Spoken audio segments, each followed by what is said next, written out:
sapagkat ang kanyang pagdurusa ay hindi bunga ng pagsuko sa isang kasalanan, kundi isang pagsuko sa sistemang pumayag sa kawalan ng hustisya, sa kawalan ng tunay na katarungan, kung saan ang inosente ay pinipiit at binubusalan.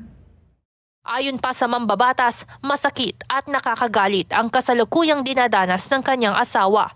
Ngunit bago ito, marami umano ang humimok kay former Senator Revilla na huwag sumuko sa mga otoridad at iwasan na lamang ang mga umano'y pambabatikos. Ngunit hinarap ni Bong ng taas noo at buong tapang, sumuko sa otoridad.